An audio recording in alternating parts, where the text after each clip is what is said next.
kami tetap setia. Ku berjuang di dalam iman kami Tuhan.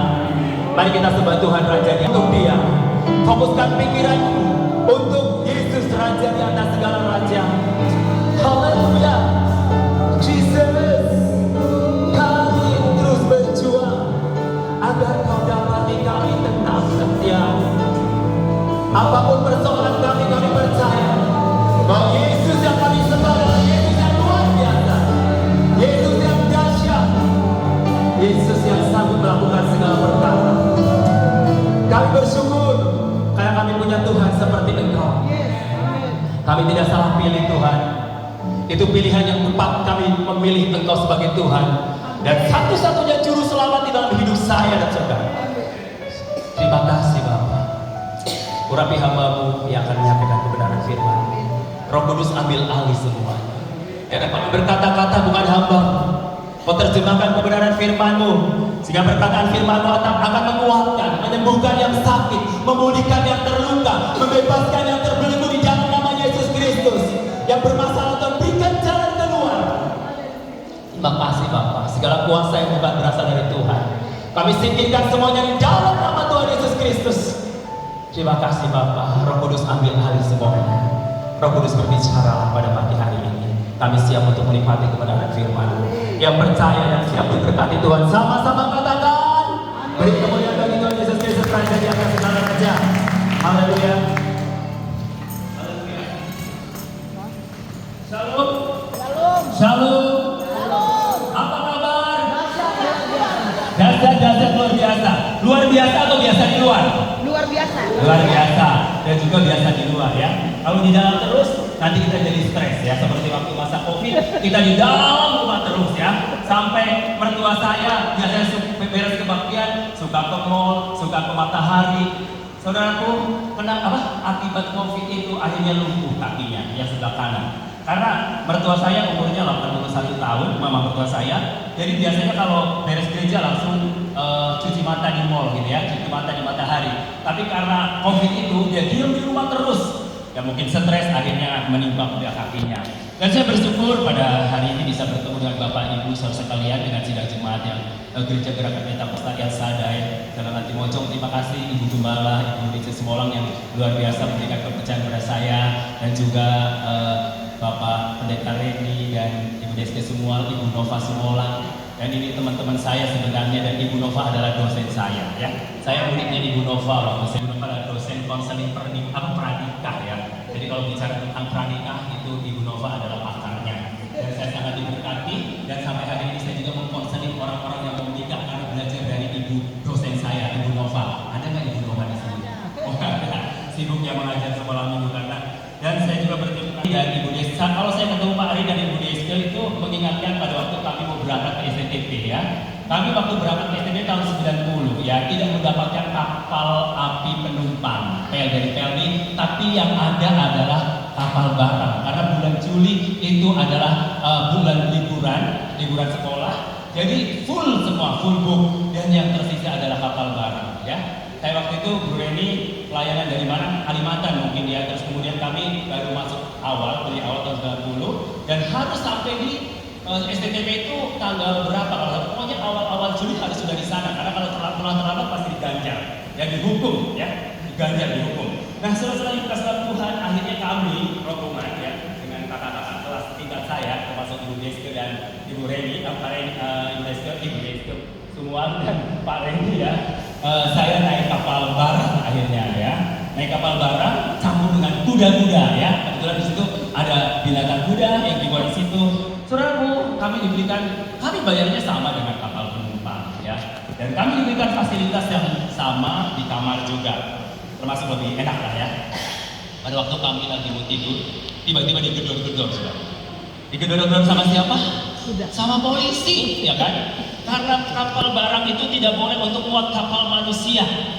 Untuk waktu itu saya nggak izin bahwa kita itu kuda-kuda sudah gitu kan, biar boleh masuk gitu kan. Akhirnya kami digedor dan kami suruh turun, semuanya turun. Kami digelandang ke kantor polisi pakai mobil bak polisi. Wah udah kayak tahanan gitu ya. Kami dinaikin. Itu hamba-hamba Tuhan semua loh.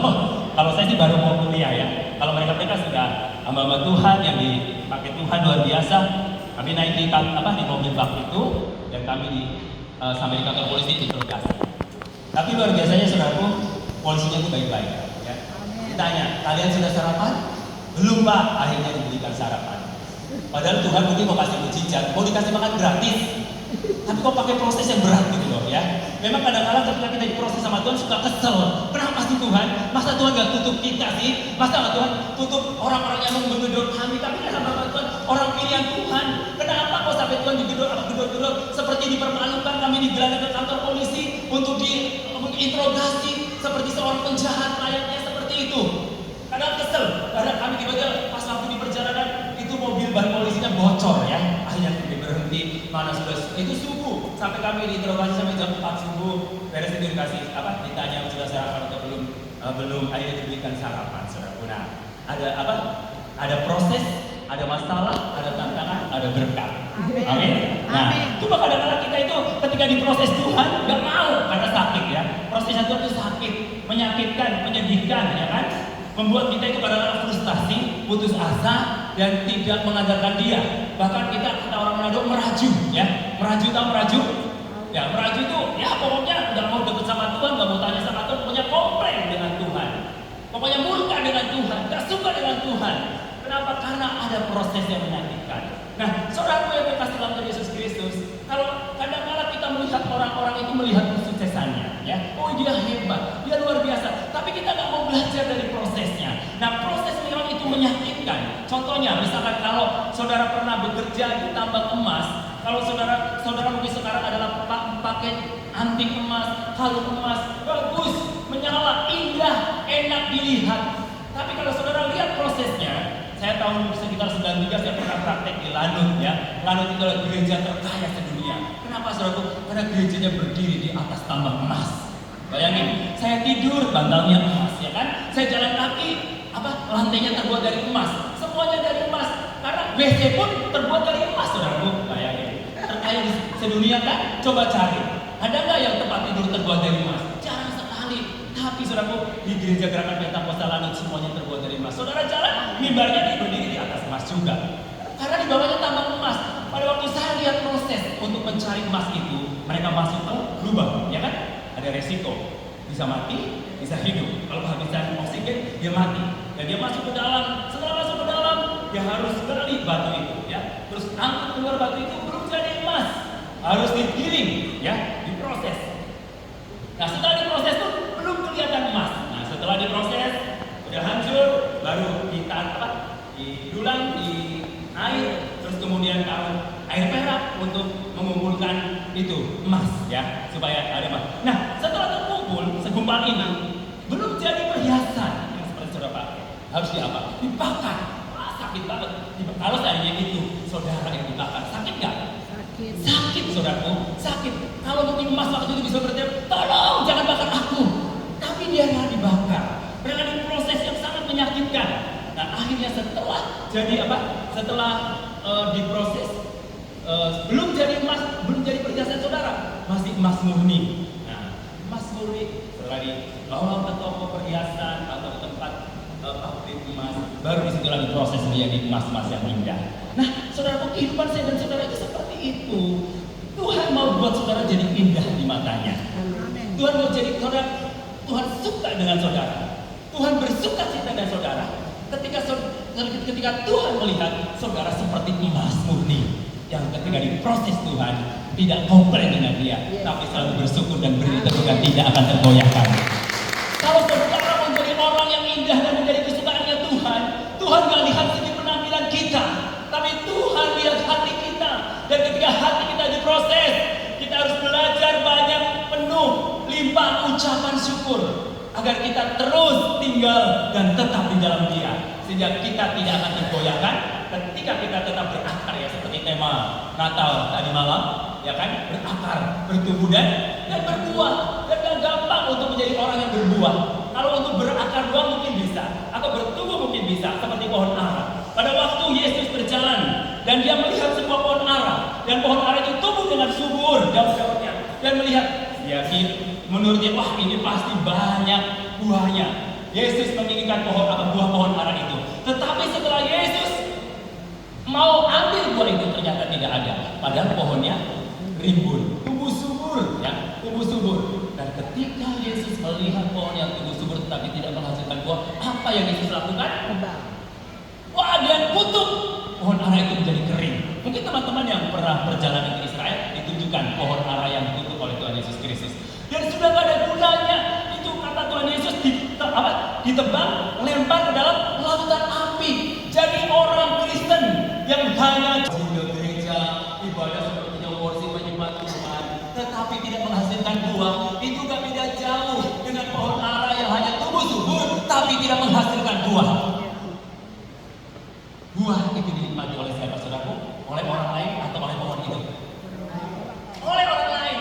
Jadi kalau misalkan buah jeruk, makan jeruk nggak mungkin dong jeruk, ya kan? Maka dari Tuhan menginginkan kita, ketika kita sudah ditanam di pelatarannya Tuhan, berakar, bertumbuh, itu harus menghasilkan buah, agar buah itu bisa dinikmati oleh orang lain.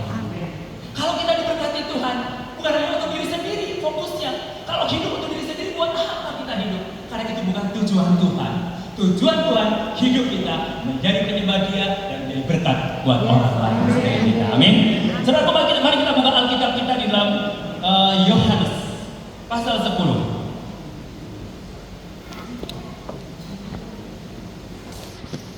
Yohanes pasal 10 ayat 10 sampai dengan ayat 14. Saya undang kita semua bagi berdiri. Saya akan membaca ayat yang ke-10, saudara membaca ayat yang ke-11 secara bergantian sampai dengan ayat 14. Yohanes 10 ayat 10 sampai dengan ayat 14. Firman Tuhan berbunyi demikian. Pencuri datang hanya untuk mencuri dan membunuh dan membinasakan. Aku datang supaya mereka mempunyai hidup dan mempunyainya dalam segala kelimpahan. 2, 3.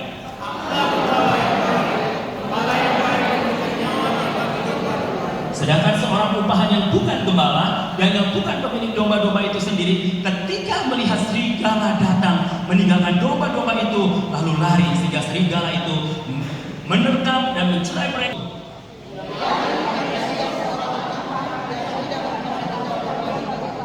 Akulah gembala yang baik dan aku mengenal domba-dombaku mengenal aku. Haleluya. Silakan duduk.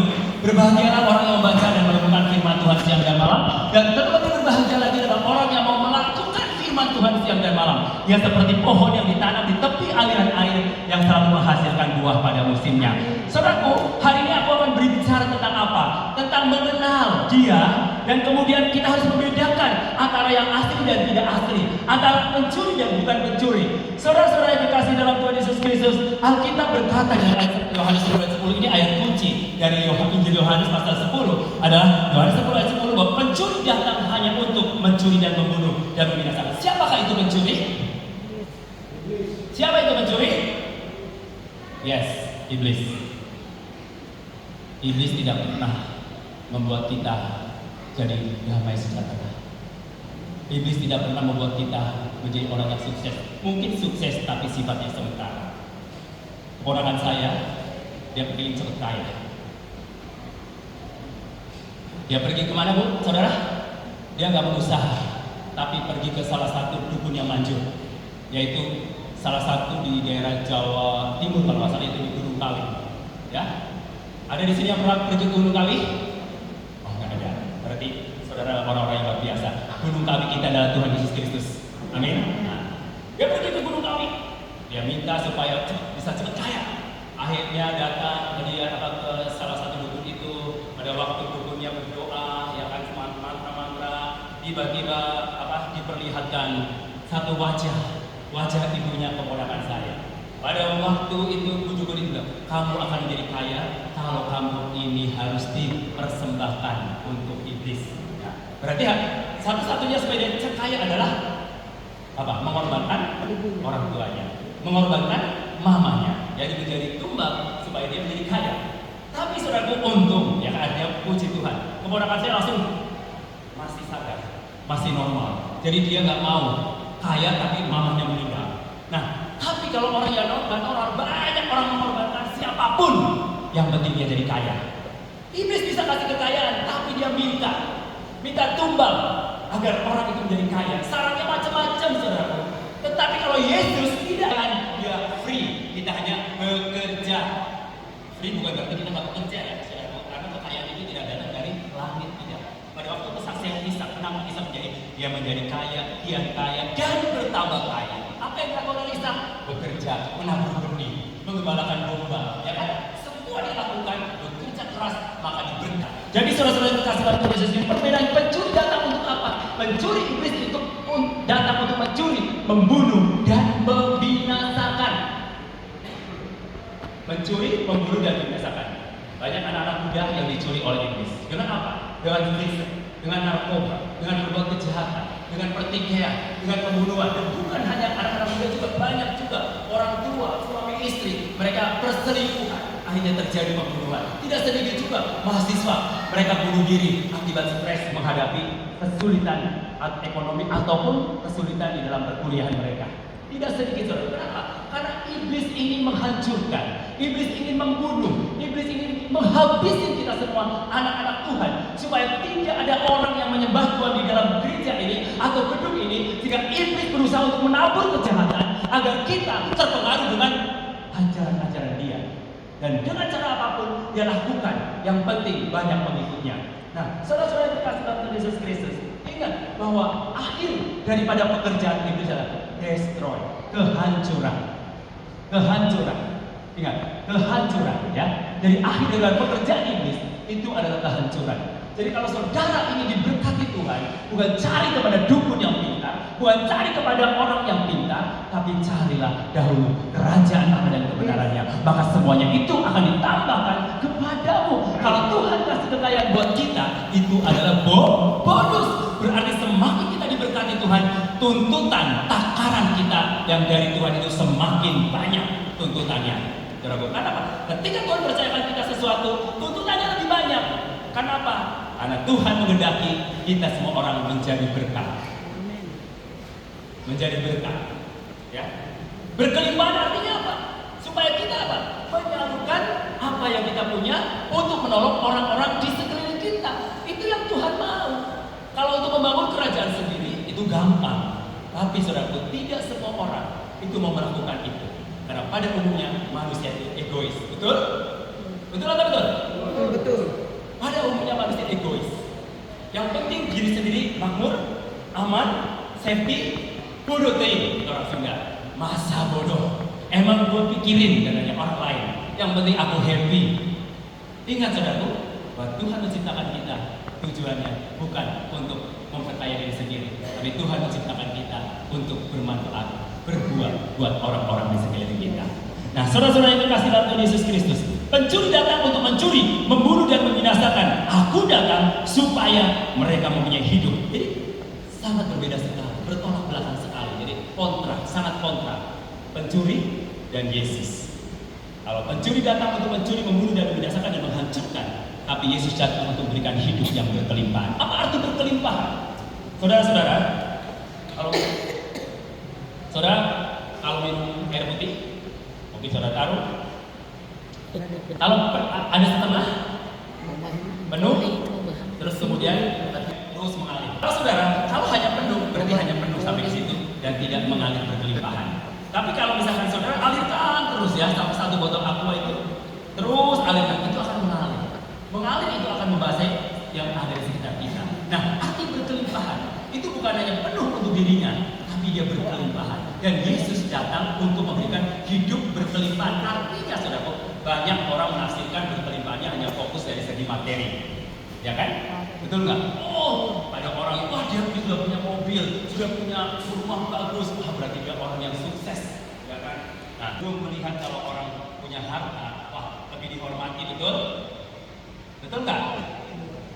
Contohnya misalkan nih, kalau ada orang pada kerja kita, mobilnya Lamborghini, terus pakai keren nih, kan? Mungkin silakan masuk Pak, gitu.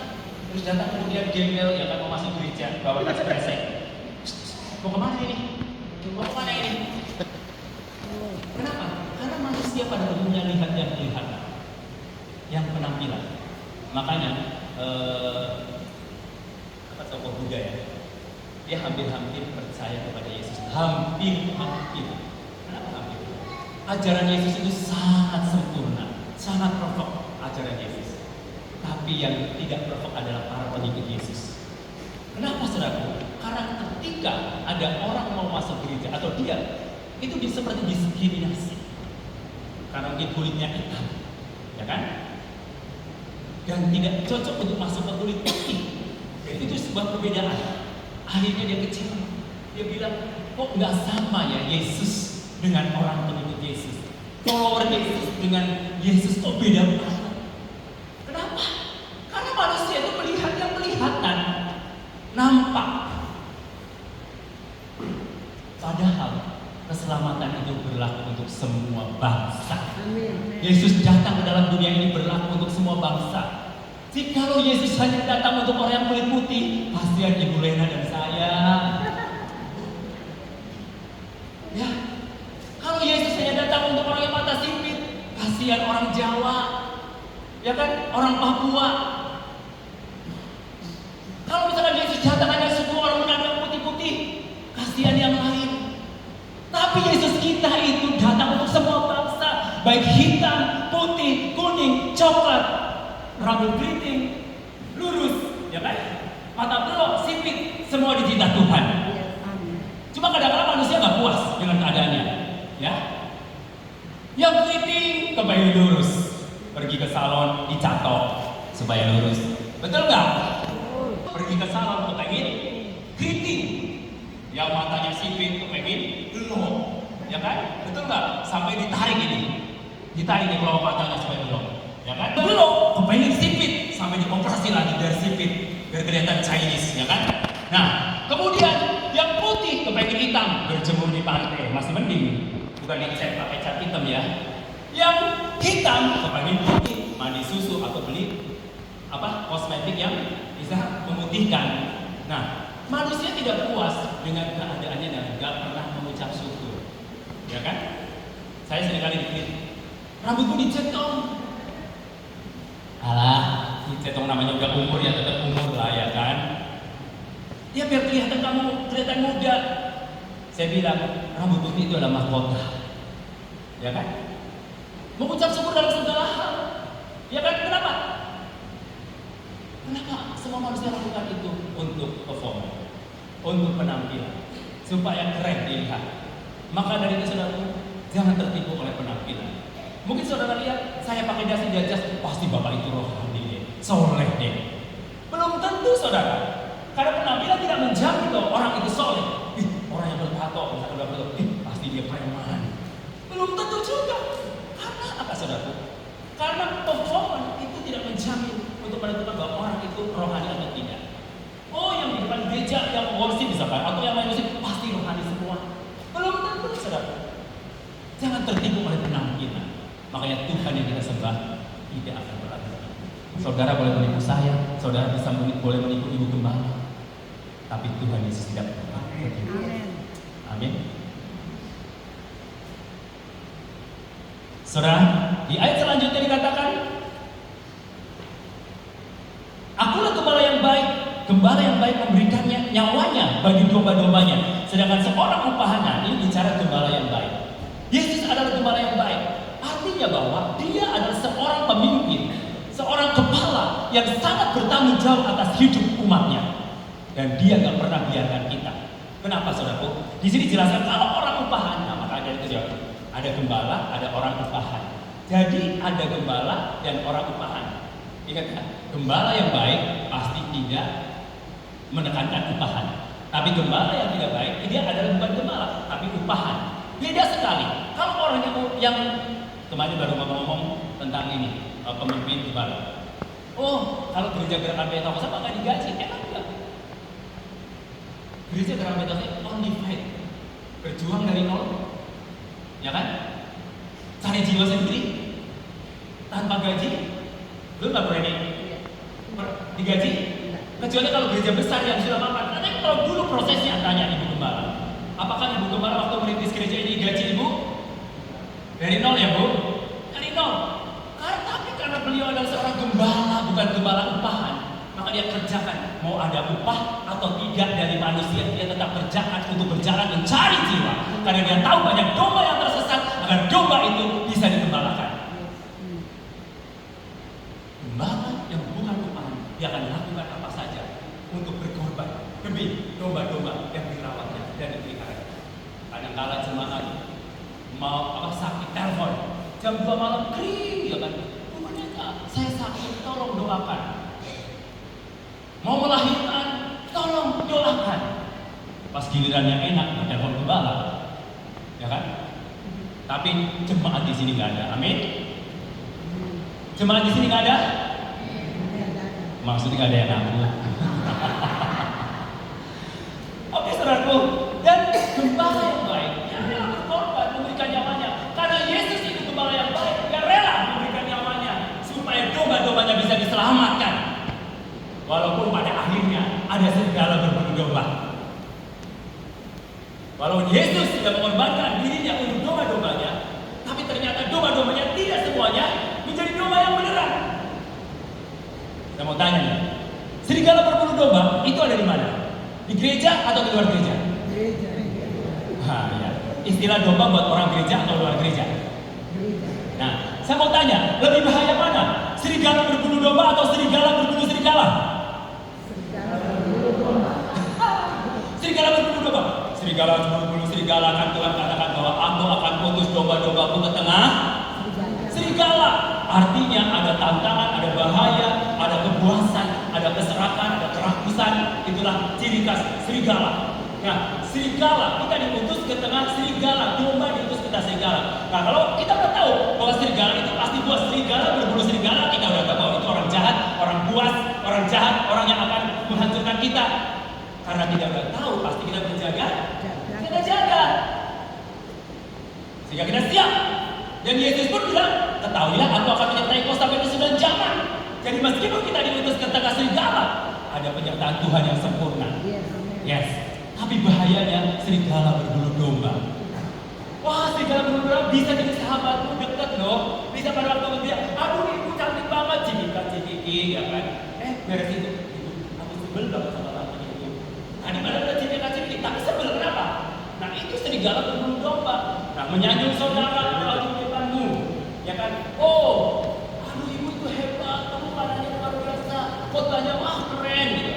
Beres itu, ngomongin yang jelek-jelek. Nah, itu serigala berbulu domba. Serigala berbulu domba, lusuknya dari belakang atau depan? Kalau depan itu ketahuan ya. Nah, kalau serigala berbulu serigala, lusuknya dari depan. Anda udah ketahuan dia jahat, jadi kita siap-siap. Karena serigala berbulu domba, lusuknya dari belakang, kita nggak tahu. Karena apa? Berteman dengan kita. Nah, kalau penipu, serigala berbulu serigala atau serigala berbulu domba? Iya. Saya mau nipu Pak Reni ini ya. Saya langsung bersikap seperti serigala. Kira-kira bisa tertipu nggak Pak Reni? Sudah siap-siap. Ini kurang ajar kalau kamu berteman dia. Oh, kalau saya mau nipu Pak Reni, saya baik-baikin Pak Reni. Pak Reni mau perlu makan apa? Karena saya harus tahu hobinya makan apa, saya anterin, ya kan? Sampai hatinya Pak Reni udah baik banget, terbeli ya, udah menyatu. Ya habis itu, ini, yuk kita mau invest yuk. Kita ini, saya perlu uang segini. Kira-kira kalau sudah hubungan dekat, kira-kira Pak Reni mau tergerak nggak untuk memberikan uang itu untuk invest join? Pasti tergerak karena sudah ada ikatan kebaikan yang mungkin sudah dibangun. Tetapi saudaraku, kalau misalkan aku tiba-tiba dapatkan kejahatan, nggak mungkin Pak Reni mau memberikan modal itu kepada saya. Akhirnya apa? Setelah berjalan 1 bulan, 2 bulan, karena uang itu selesai kan. Begitu sudah bulan-bulan ke sana, kok nggak masuk-masuk? Karena itu nggak mau invest, ya kan? Sama yang lain. Nah, banyak kejadian seperti itu, saudara. Makanya saudara sekarang kita harus berhati-hati, harus benar-benar mengenal siapa dia sebenarnya. Nah, saudara-saudara yang kasih dalam Tuhan Yesus Kristus, gembala yang baik, dia mengorbankan nyawanya untuk domba-dombanya. Dia rela berkorban. Maka dari itu Alkitab berkata bahwa sekalipun kamu berada dalam lembah kekelaman, gak usah takut bahaya, karena gagamu dan tongkatmu itulah yang akan menghiburmu, yang akan menyertaimu. Bahwa Tuhan melihat gembala itu penuh dengan tantangan, penuh dengan masalah, domba penuh dengan tantangan, dengan masalah. Tetapi saudaraku, Yesus tidak pernah ninggalin domba-dombanya, bahkan dia perlengkapi agar domba-domba itu bisa survive, bisa kuat, bisa berjalan, dan bisa mengatasi setiap persoalan. Dan ketika dia jatuh, Tuhan kasih tongkat untuk mengangkatnya. Makanya saudaraku, kalau saudara lihat gembala itu tongkatnya pasti melengkung, nggak lurus. Kenapa? Karena di Israel itu kalau orang penggembala dombanya jatuh ke jurang atau jatuh ke lubang, dia tarik. Biasanya ada kelentengan di lehernya, dia tarik pakai tongkat. Nah, ketika ada serigala yang mau menerkam dia, ada gada. Gada itu kalau saudara sering lihat itu bentuknya lurus terus bulat-bulat begini. Tujuannya untuk apa? Untuk memukul. Kalau ada serigala yang mau menerkam domba. Itu Tuhan menggambarkan bahwa penyertaan Tuhan itu seperti ini. Sekalipun kau berjalan dalam lembah kegelapan jalan takut, karena aku beserta kamu kemanapun kamu pergi. Mungkin saudaraku, saat ini ada saudara-saudara yang sedang dalam persoalan yang berat, masalah yang berat, kita stres, masalah ekonomi, bisnis yang menurun, saudaraku atau keluarga yang berantakan. Ingat, kita punya gembala yang baik. Gembala yang selalu peduli sama domba-dombanya. Panggil dia, percaya iman yang ada pada dirimu itu harus benar-benar dimanfaatkan sebaik mungkin. Karena saya percaya ketika engkau mempercayakan sepenuhnya kepada Tuhan Yesus Kristus, sesulit apapun masalahmu, selalu ada jalan keluar. Karena pencobaan-pencobaan yang kita alami biasa atau luar biasa, saudara? Biasa. Pencobaan yang kau alami biasa atau luar biasa? Biasa. Pencobaan yang kita alami adalah pencobaan biasa saja. Tetapi Tuhan itu luar biasa. Itu bedanya. Kalau ada pencobaan, oh biasa saja. Gak luar biasa kok pencobaan, ya. Jadi jangan menjadikan pencobaan itu jadi luar biasa. Yang membuat kita stres, depresi karena kita tidak melihat perspektif bahwa pencobaan itu biasa, tapi menganggapnya itu luar biasa. Jadi pencobaan itu melebihi kekuatan Tuhan, di atas Tuhan.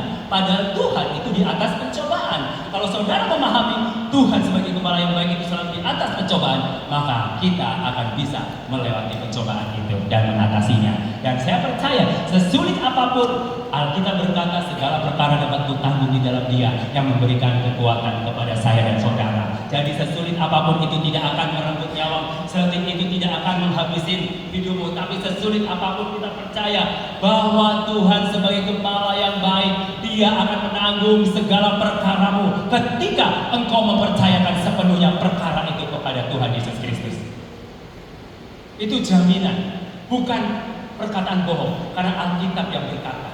Jadi anak Tuhan itu fokus dengan kebenaran, gak usah dengan perkataan orang lain. Ya, gak usah dengan perkataan orang lain, karena perkataan orang lain kadang-kala itu menghancurkan kita. Tapi kalau perkataan Tuhan itu membangun, karena hidup kita itu ditentukan oleh kebenaran firman Tuhan, bukan perkataan manusia. Maka dari itu saudaraku, pikirkanlah semua ya, yang mulia, yang indah, yang sedap didengar. Kalau saudara misalkan diomongin jelek-jelek sama tetanggamu atau orangmu atau temanmu, saudara bersyukur karena saudara adalah selebritisnya Tuhan. Amin. Nah, kalau misalkan orang yang diomongin berarti yang terkenal atau tidak terkenal nih? Terkenal. Kita selebritisnya Tuhan, sering diomongin orang. Kita positif thinking. Kalau kita harus bayar orang untuk ngomongin kita, berapa duit kita harus keluarkan? Biarkan orang ngomongin kita, tapi kita tetap menikmati omongan orang itu. Kalau yang jelek kita buang jauh-jauh, yang bagus, yang baik kita pikirkan. Misalkan, waduh, Ibu Lena cantik banget ya, pikirin terus gitu kan. Ibu Lena mah jelek banget ya, nggak usah dipikirin, ya kan? Kalau dipikirin nanti jadi stres, depresi, masuk rumah sakit jiwa. Itu kan? Ya. Tuhan, segala sesuatu kita harus meresponi kebenaran itu. Kebenaran firman itu harus diresponi, bukan hanya sekedar logos yang berbicara firman, tapi harus merema. Apa yang dibaca, direnungkan oleh kita harus merema di dalam kehidupan kita. Bukan soal benar atau salah, tapi soal respon. Bagaimana kita meresponi daripada persoalan atau kebenaran firman itu. Bukan soal benar atau salah. Jadi saudara-saudara yang terkasih dalam Tuhan Yesus Kristus. Kemudian yang berikutnya, dia lari karena dia seorang upahan. Jadi beda banget. Seorang gembala tadi saya jelaskan, seorang gembala yang baik, dia akan bertanggung jawab atas kehidupan saudara. Tapi kalau dia seorang gembala yang hanya mengejar upah, berarti dia bukan seorang gembala yang baik, tapi mengejar upah. Kalau nggak ada upah, dia nggak kerja. Makanya saudaraku, saya banyak belajar dari gereja Gerakan Pentakosta itu yang pembukaan dari pos perintisan, karena saya sudah alami juga. Dari nol nggak pernah digaji, ya kan, dari nol merintis jemaat itu nggak pernah digaji. Pokoknya mau hidup mati ya mati, gitu kan. Bersyukur kalau ketika ada Tuhan kirim jiwa jemaat yang peduli, yang bertanggung jawab, artinya yang peduli atas pekerjaan Tuhan. Tertolonglah hamba Tuhan itu. Tapi kalau tidak ada, tapi saya percaya kok pasti selalu ada, dan Tuhan utus orang-orang yang akan peduli dengan pekerjaan Tuhan. Amin. Dan tidak mungkin Tuhan biarkan sendirian.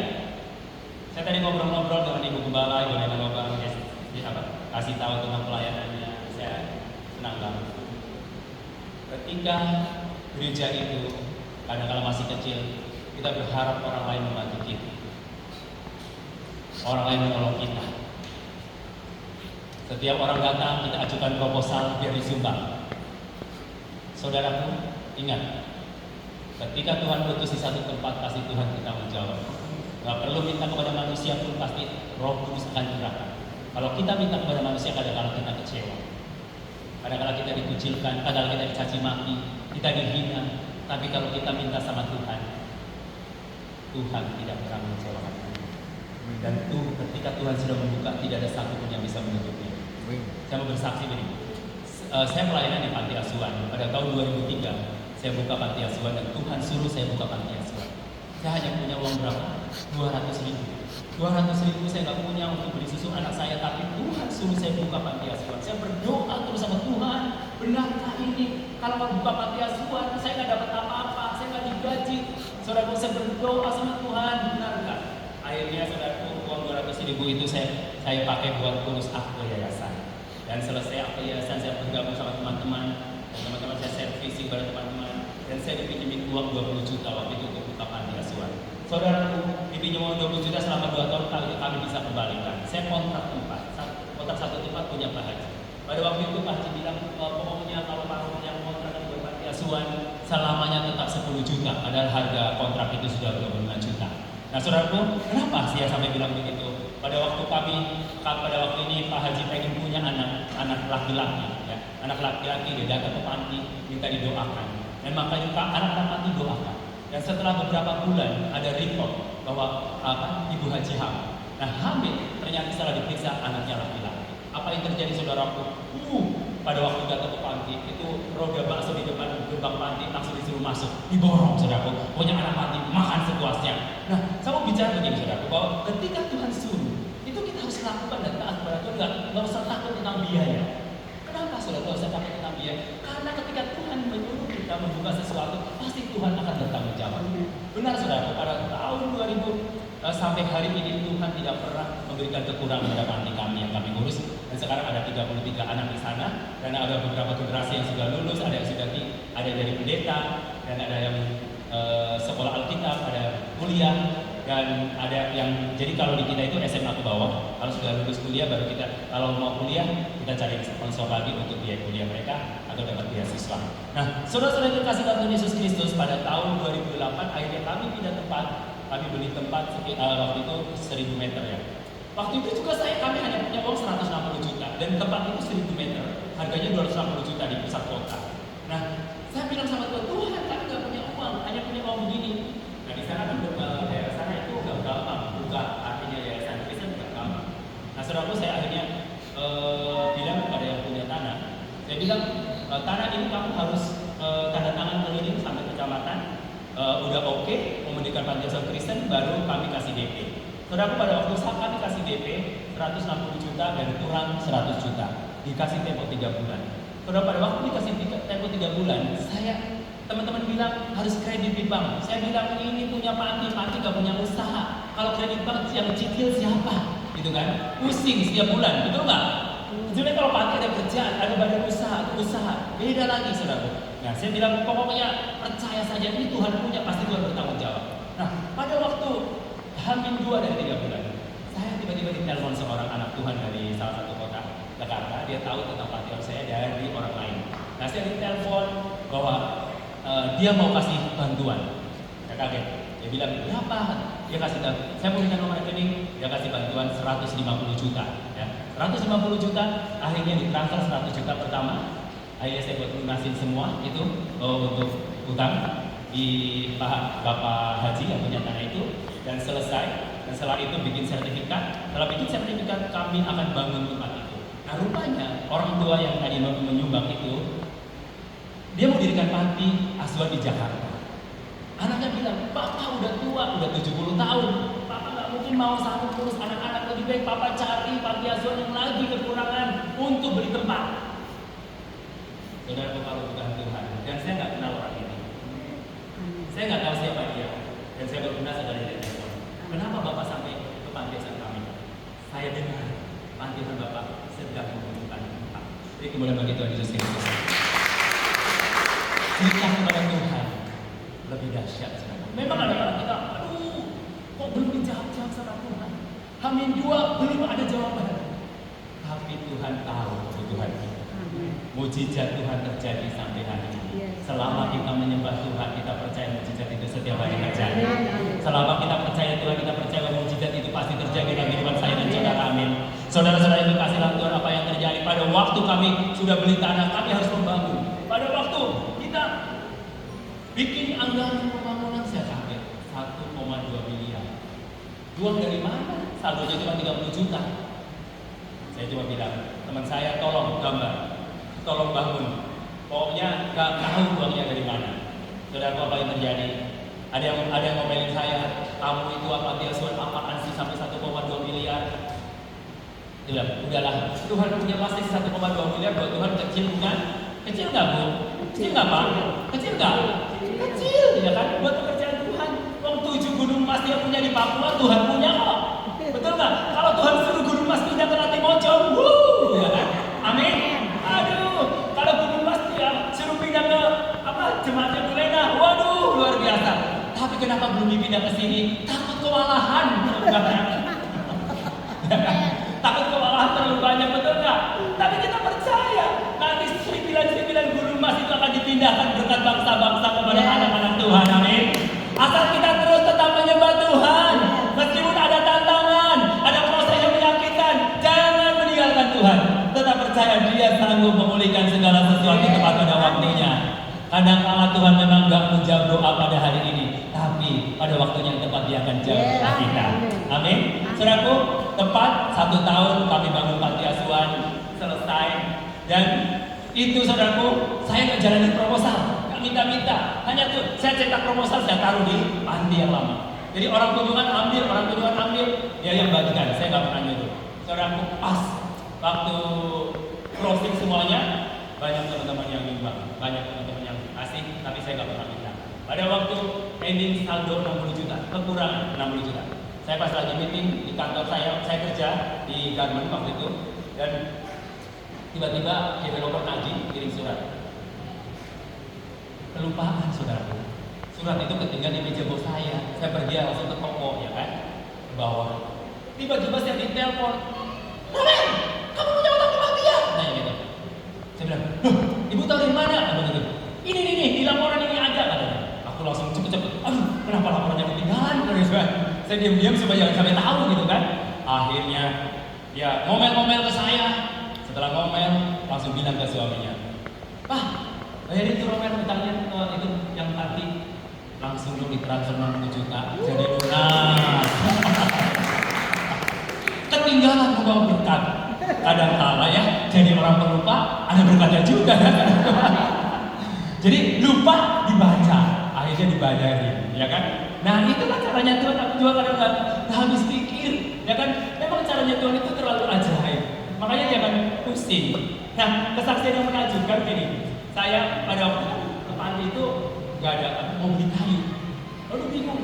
Nah tiba-tiba ada satu anak Tuhan telepon bapaknya. Kebetulan anak Tuhan ini saya coba ingin jodohin. Anaknya bos aku yang jodohin, ya kan?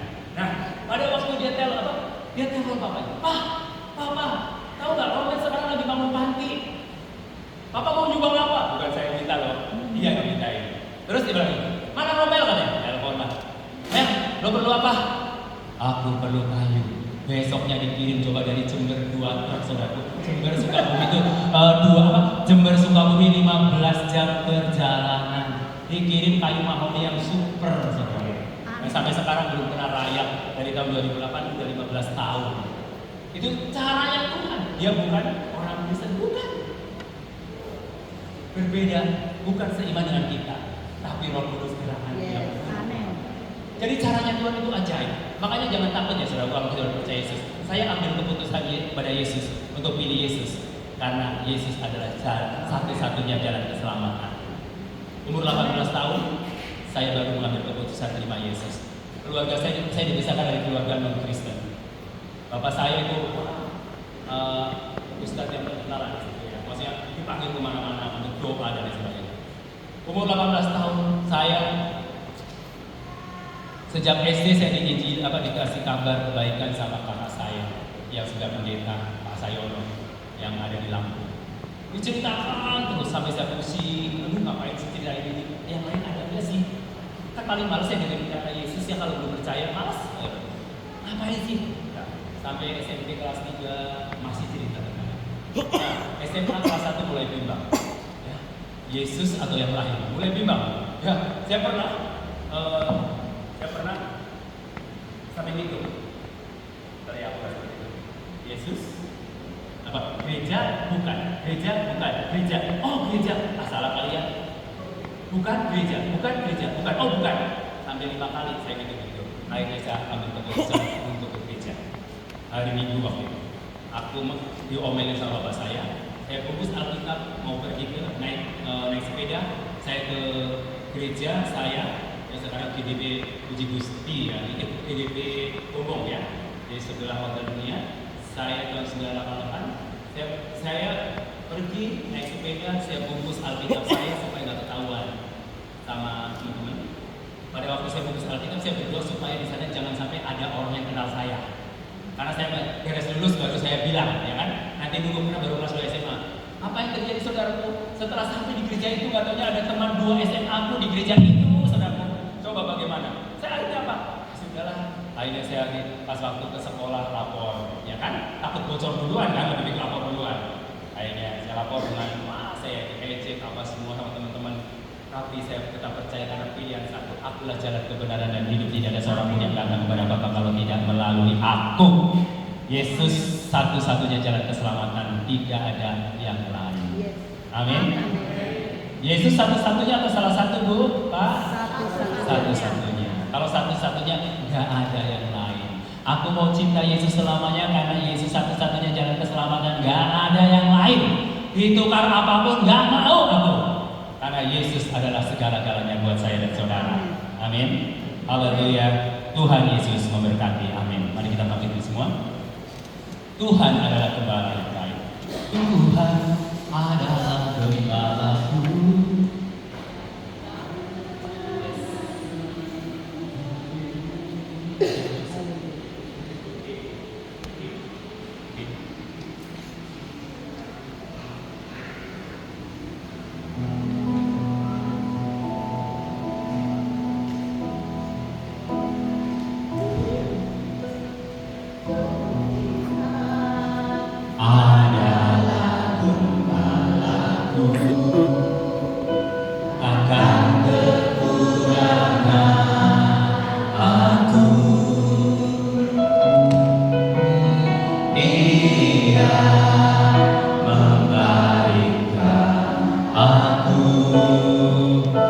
Namanya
Kau kuatkan, yang bermasalah Kau berikan jalan keluar, yang terluka hatinya Kau pulihkan di dalam nama Tuhan Yesus Kristus.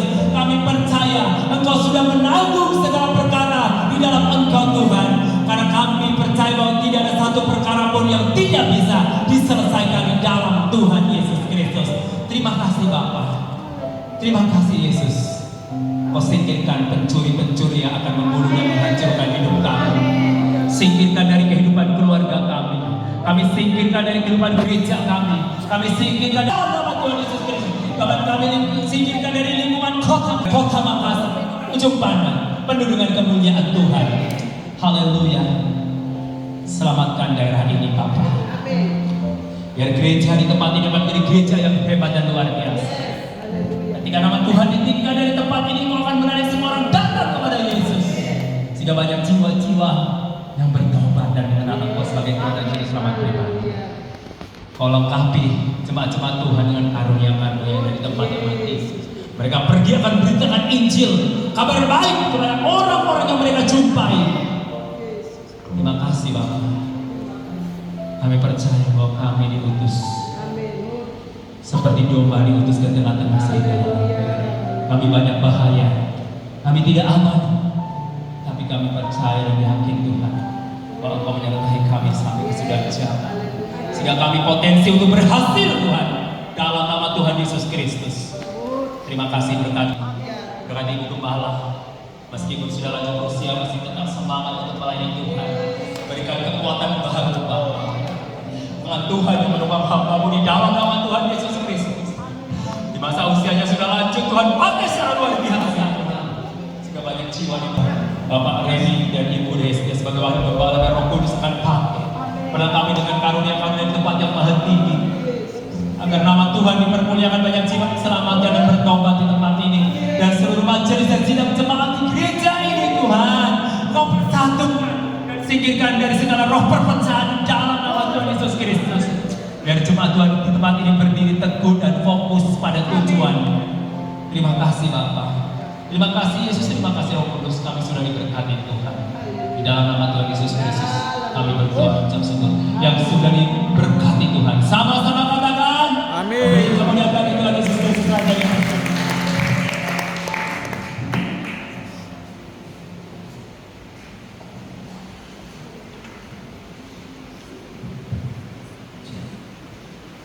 Ya, puji nama Tuhan.